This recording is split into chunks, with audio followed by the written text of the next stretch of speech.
Continuamos entonces con la evolución del derecho romano en el periodo arcaico.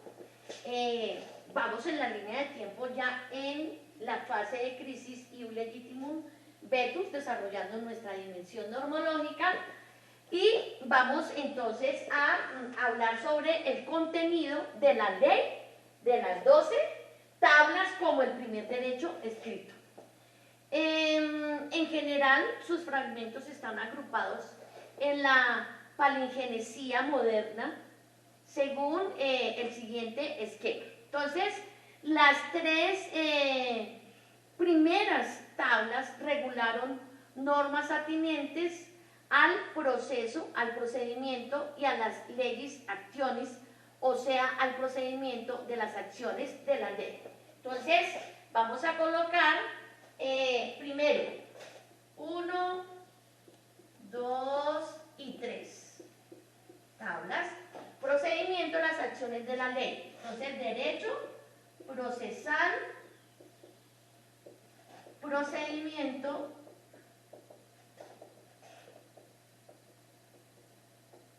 de las acciones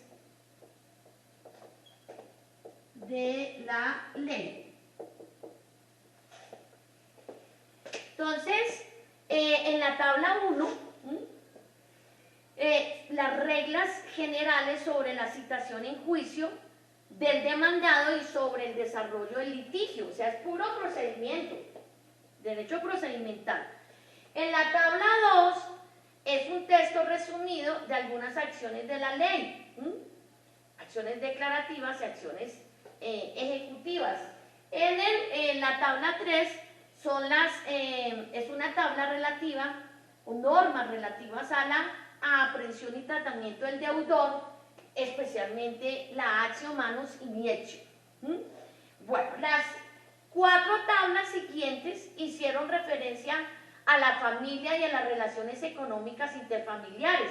Entonces, vamos a colocar la tabla 4. Entonces, derecho de familia.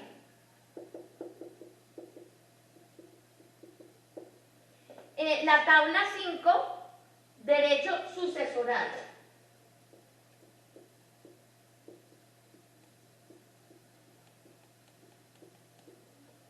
La tabla 6 eran reglas sobre la propiedad y la posesión de las cosas, todo lo que tenía que ver con la pecunia, es decir, los derechos reales.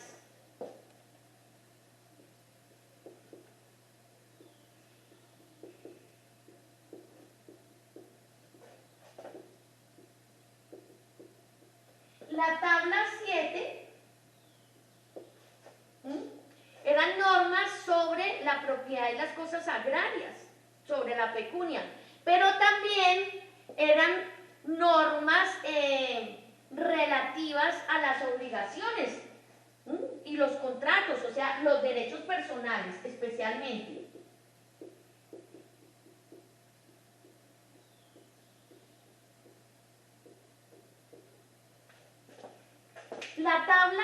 Las siguientes tablas regularon materias de diferente contenido.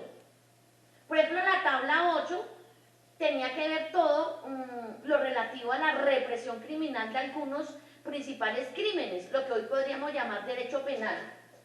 Entonces, tabla 8, represión criminal. La tabla 9 reguló la organización constitucional, es decir, todo lo que tiene que ver con la estructura estatal, los elementos constitutivos del Estado, la población, el territorio, el gobierno. Entonces, tabla 9, estructura estatal, que nosotros ya hemos desarrollado. La estructura estatal del periodo arcaico. Bueno, la tabla 9, la 10. La 10 eran disposiciones relativas al derecho sacro y también lo relativo a los colegios sacerdotales. Entonces voy a colocar aquí 10. Derecho sacro. Pero la tabla 11 y la tabla 12 fueron tablas que constituyeron un apéndice de normas varias, incluyendo las diferencias existentes entre las dos clases, entre patricios y plebeyos. El texto de la ley contenía normas e institutos que no estaban a favor de la plebe, como la esclavitud por deudas y la prohibición de contraer matrimonios con plebeyos. Entonces aquí vamos a colocar tabla 11 y tabla 12.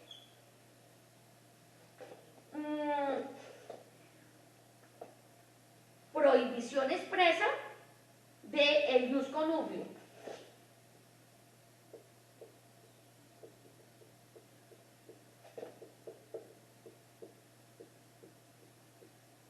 Es decir, el matrimonio entre patricios y plebeyos.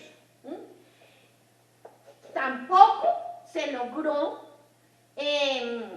prohibir la esclavitud por deudas.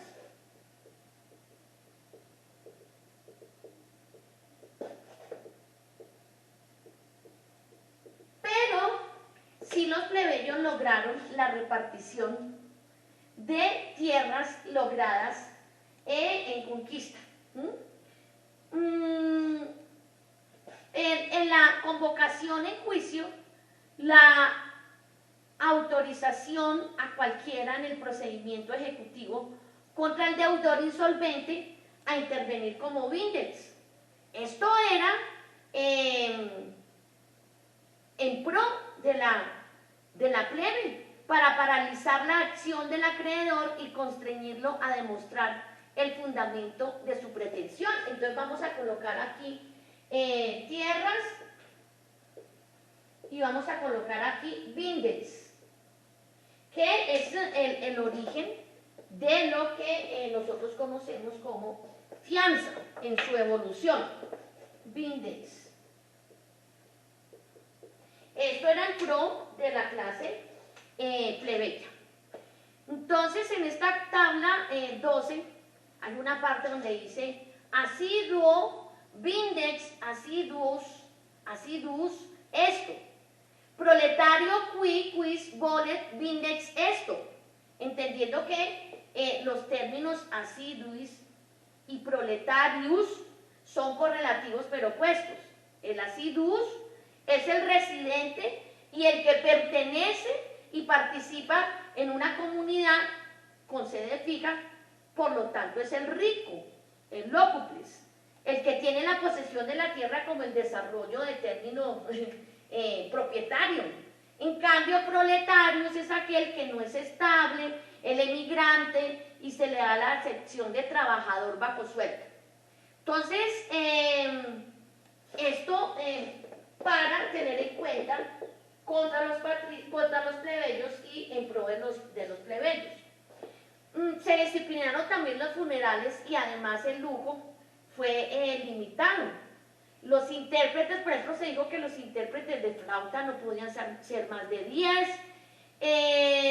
las indumentarias fúnebres no podían ser más de 3, estaba prohibido desgastar la leña para la hoguera, esparcir abundantemente vino sobre el sepulcro, ungir el cadáver por medio de los esclavos, cubrir el cadáver con grandes y costosas coronas, pues a excepción de aquellas ganadas por el propio valor, también meter objetos de oro pues en el sepulcro, enterrar objetos de oro con el cadáver, a menos que los dientes del cadáver, pues del muerto, estuvieran unidos con el oro.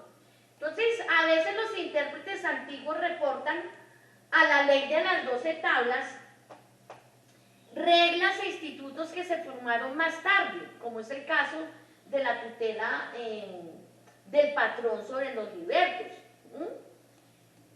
Pero otras veces de una misma norma existen versiones diferentes, por ejemplo, en la tabla 5.3.5,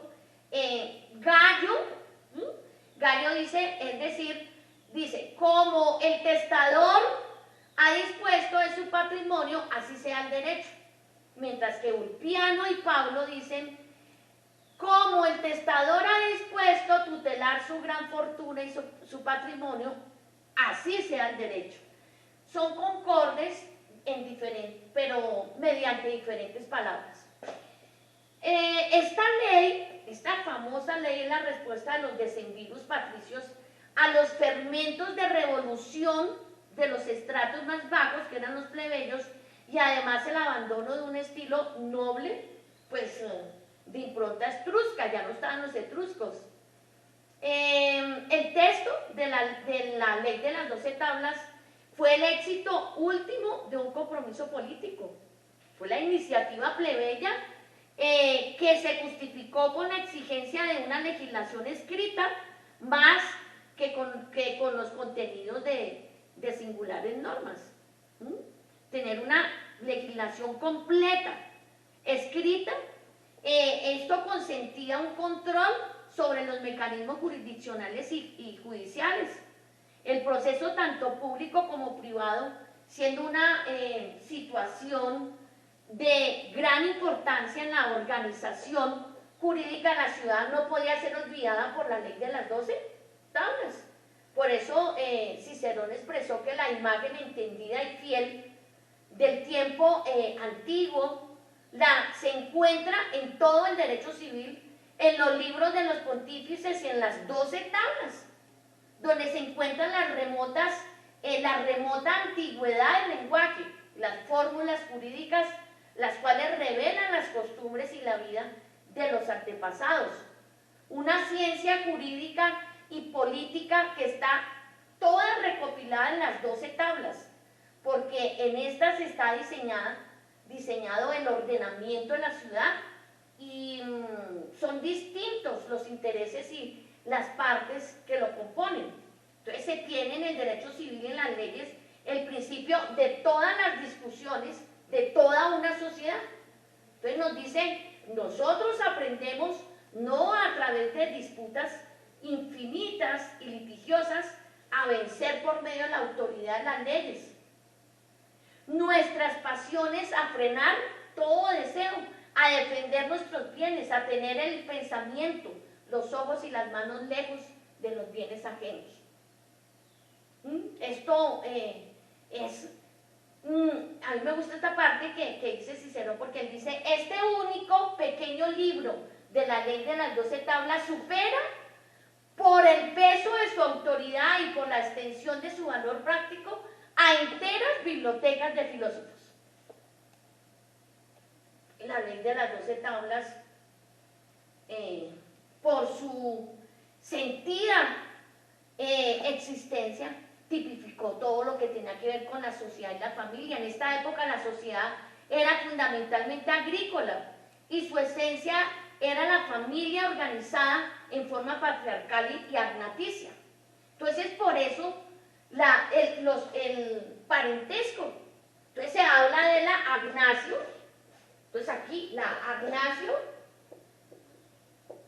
y la cognacio. La agnacio fue la especie respecto a la cognacio, que fue el género. Entonces la cognacio representaba el parentesco entre personas que descendían una de la otra o al menos de un ascendiente común. Su fundamento era natural. La agnacio representaba un vínculo potestativo, porque eran agnados los parientes en línea masculina que estaban o estuvieran sujetos a la potestad de un mismo jefe de familia, o lo serían si él estuviera todavía vivo. Entonces, los alienios, es decir, que estaban inmediatamente sometidos a la pater potestad o a la manus, y estaban destinados a convertirse automáticamente en sui juris a la muerte del jefe de familia. Entonces en la familia el padre actúa como un rey. Él era el sacerdote y el juez. Eso ya lo hablamos. Pues, que podía ejercer sobre sus hijos el derecho de vida y de muerte. Solo el pater family era propietario y tenía un patrimonio y podía ser titular de derechos. Podía instituir herederos, ser parte en un proceso y responder por sus deudas que había adquirido. Entonces la situación relevante de que el padre era el centro en la familia tenía un fundamento en la costumbre. Catón, por ejemplo, expresó que los antepasados pusieron en primer lugar el nombre de padre, inmediatamente después de aquel de patrón. Pero existía otro deber importante, era el de proteger a los pupilos confiados a la tutela. En todo caso, la localización del padre era clara y ocupaba el peldaño más alto en la sociedad. Entonces, por eso Cicerón en Catón Mayor describe la tradición, describe a un padre que dice: Apio Claudio guiaba 4 hijos robustos y 5 hijas, gobernaba una familia bastante grande y una numerosísima clientela, y era ciego y viejo. Ejercía sobre los suyos no solo la autoridad, sino también un verdadero y propio señorío. Los esclavos le temían, los hijos le respetaban, era apreciado por todos en general. En aquella casa donde vivía se hacía todo en honor a la costumbre y a las reglas de vida de los antepasados, y por eso era el gran respeto por el padre. Toda la estructura del grupo familiar condicionaba el régimen sucesoral, donde los elementos gentilicios continuaban teniendo relevancia. Entonces, además tiene especial significado que la solidaridad de la familia tiende a conservarse aún después de la muerte de su jefe. Y se explica así la existencia del consorcio de los hermanos coherederos y además la indivisión del patrimonio formado, o sea, lo que se conocía como societas legítima de naturalis. En el consorcio paterno, se recoge una realidad compleja y unitaria. Es un consorcio fraterno. La posición patrimonial de los hermanos, que antes estaban sometidos a la potestad del padre, por eso se denominaban fratres sui, no era separable de su posición familiar. Esto justifica la cotitularidad del patrimonio y la importancia de la actuación de todos en forma unida. El vínculo jurídico no nacía de la voluntad libremente expresada, sino de un determinado estatus familiar. Lo que caracterizó al consorcio doméstico, o sea, esa fraternidad donde el individuo tiene una relevancia como miembro de un grupo familiar. Entonces, dividir el patrimonio a nivel general no era cosa imposible.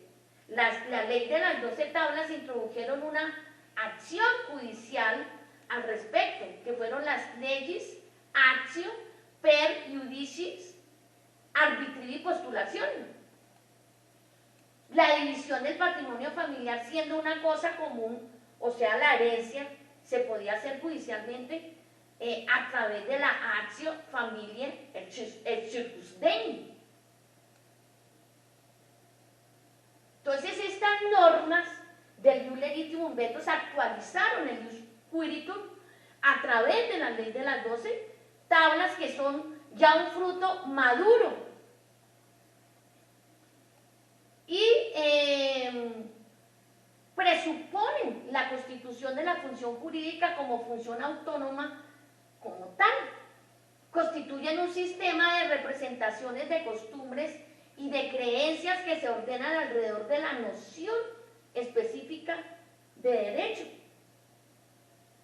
Así, los actos jurídicos necesarios para transferir una cosa de una esfera potestativa a otra, para crear un vínculo obligatorio como el mancipium o la mancipatio y el nexum, habían sido estables mecanismos verbales o con gestos simbólicos, y habían tenido su desarrollo y evolución antes de haber sido asumidos por la ley de las 12 tablas. Entonces, algunas normas decemvirales fueron dedicadas al perfeccionamiento de algunas instituciones e institutos del ius quiritum, en parte superados por los recientes desarrollos sociales debido a la presencia y la influencia de los plebeyos. primer punto a aclarar en ese momento era la relativa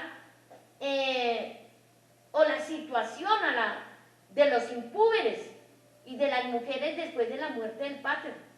Entonces las 12 tablas admitieron que fueran sujetos de derecho, es decir, capaces de ser sujetos de relaciones jurídicas, pero estableció lo siguiente, que los varones impúberes hasta alcanzar la pubertad, o sea, la pubertad, y las mujeres por toda la vida estuvieran sujetas a la potestas, análoga a aquella del pater ejercida por una persona designada testamentariamente o según la sucesión ad intestato. Entonces constituyó un paso adelante muy notable. A los varones impúberes se les dio la oportunidad de convertirse en pater family con la llegada de la pubertad, y a las mujeres solo aquellas púberes, aunque siguieran sometidas a la potestad, que pudieran adquirir titularidad de derechos y de ser obligaciones, y esto dio origen a lo que conocemos como la tutela.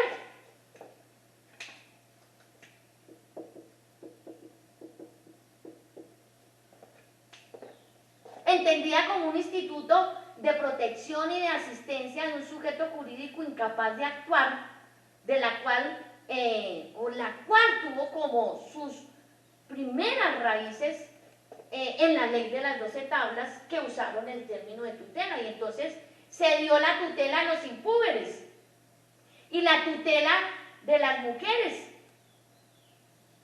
Pero también hay algo muy importante, y es que para la hipótesis de que un padre de familia, un pater family, se convirtiera en un insanable loco furioso o se comportara con prodigalidad dañosa, la ley consideró dar por terminada la patria potestad sobre sus hijos, con el efecto de que sobre su familia se abriera la sucesión ad intestato. En cuanto a ese padre de familia, a él personalmente se le otorgó una pequeña pecunia, un pequeño patrimonio para su sostenimiento. Entonces las 12 tablas lo sometieron a potestas de un agnatus o en su defecto de un gentil. De esta situación derivó entonces lo que conocemos como la curatela.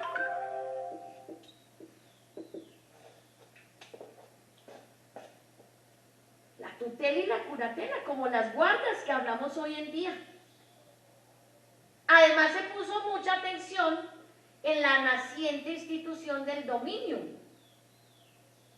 Y podríamos continuar y continuar y continuar y continuar con los derechos reales, el dominio, la clasificación de las cosas, res mancipi, res nec mancipi, móviles, corporales, móviles, incorporales, inmóviles, todo esto. Y con relación a los derechos personales, las obligaciones, los contratos. Podríamos continuar y continuar y continuar. Pero les prometo continuar en un próximo video. Muchas gracias.